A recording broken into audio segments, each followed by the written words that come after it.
नमस्कार, स्वागत है आपका न्यूज 11 भारत में। इस वक्त तमाम खबरों के साथ मैं हूं आसिया। कोरोना का असर सारे पर्व त्योहारों पर पड़ा है और पिछले 27 सालों में ये पहली बार होगा जब देवघर में शिव बारात नहीं निकाली जाएगी। बता दें कि 1994 में पहली बार शिव बारात निकालने की परंपरा शुरू की गई थी, लेकिन इस बार कोविड-19 महामारी की वजह से समिति ने बारात नहीं निकालने का फैसला लिया है। देवघर में निकलने वाला शिव बारात देश भर में चर्चित है, लेकिन कोविड की वजह से इस बार शिव बारात निकाला नहीं जाएगा।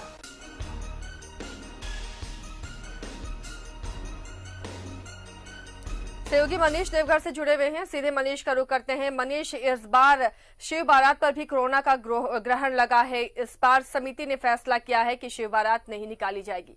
मायूसी जरूर होगी भक्तों में, लेकिन कहीं ना कहीं समिति का ये फैसला अच्छा कह सकते हैं हम।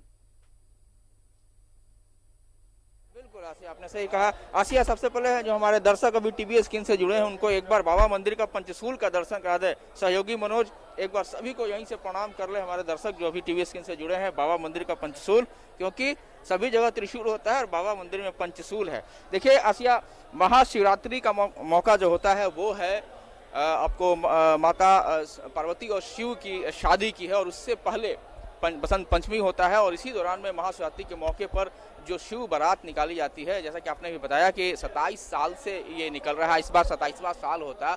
1994 में तब शुरू किया गया था, तब महज 12,000 रुपये खर्च करके शुरू हुई थी बारात। आर मित्रा से बारात शुरू हुई थी। धीरे धीरे कालांतर के साथ इसमें लोगों का आकर्षण बढ़ते चला गया। लोग दूर दूर से, पहले स्थानीय लोग देखते थे, लेकिन अब देश भर के लोग उस मौके पर जुड़ते हैं, और मैं खुद कवरेज कर रहा हूँ लगातार। यहाँ से लाखों की संख्या में आते हैं। दूसरी बात, ये शिव बारात में कई झांकियाँ निकाल दी जाती रही हैं, कई आकर्षक झांकियाँ निकलती रही हैं। उसमें कई संदेश दिया जाता है। देश में जो समय जो भी अभियान चलते रहते हैं देश में, केंद्र सरकार, राज्य सरकार, उन्हें भी लेकर के उनके प्रतिरूप बना करके संदेश देने की कोशिश की जाती है। हर साल कुछ ना कुछ नया होता है।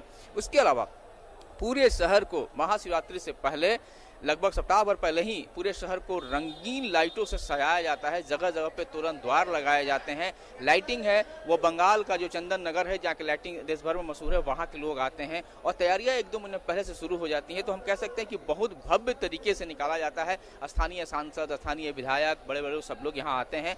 तो लेकिन इस बार चूँकि कोविड-19 की जिन सारे मेलों पर हुआ असर, श्रावणी मेला भी उसमें एक था, इसके अलावा और भी जो मेले, जो बड़े बड़े आयोजन थे, जिसपे केंद्र सरकार, राज्य सरकार दोनों ने इस बात का फैसला लिया कि इस बार हम लोग नहीं करेंगे। तो उसी तरह से महाशिवरात्रि, चूँकि इसकी एक आयोजन समिति है, यहाँ के जो मेयर हैं उनकी अगुवाई में होती रही है, तो वो समिति ने इस बात पर फैसला लिया है कि इस बार हम लोग बारात नहीं निकालेंगे। जाहिर सी बात है, लोगों में मायूसी है, लेकिन थोड़ी देर पहले यहाँ एक पंडा जी खड़े थे पुरोहित, उन्होंने भी कहा कि मायूसी जरूर है, लेकिन चूँकि ये ज़रूरी है इस बार ये करना कोविड को लेकर के, क्योंकि बड़ी संख्या में लोग आते हैं, शहर देहात लोग, तो ये संभव नहीं है प्रशासन के लिए भी, और ये आम लोग के लिए भी संभव नहीं है कि उस भीड़ में एक दूसरे के पास नहीं आए, 2 गज की दूरी मेंटेन नहीं हो सके, या फिर वैक्सीनेशन। अब चूंकि वैक्सीनेशन आ गया, निश्चित तौर पर एक खुशी की बात है, वैक्सीनेशन आ गया, लेकिन अभी आम लोगों तक उसकी पहुँच नहीं हो पाई है, क्योंकि अभी फ्रंट लाइनर्स, अभी मेडिकल स्वास्थ्यकर्मी, अब पुलिस को, तो जब तक आम लोग नहीं उनको मिल जाए तब तक हम सुरक्षित नहीं, कवच हमारा नहीं हम पहन सकते हैं। तो ऐसे में यही निर्णय लिया गया है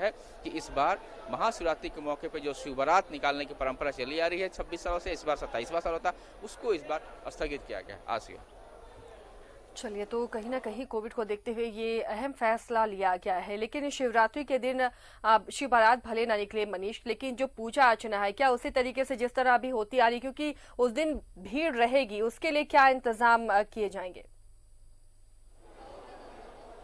देखिए, मैं एक बार चाहूंगा सहयोगी मनोज को दिखाएं, शिवरात्रि से पहले उत्तर बिहार, सीतामढ़ी, दरभंगा, और भी अगर उत्तर बिहार जो नेपाल से तराई का जो इलाका है, नेपाल के तलहटी में जो बसे हुए हैं भारतीय मूल के लोग, वो लोग यहाँ आते रहे हैं।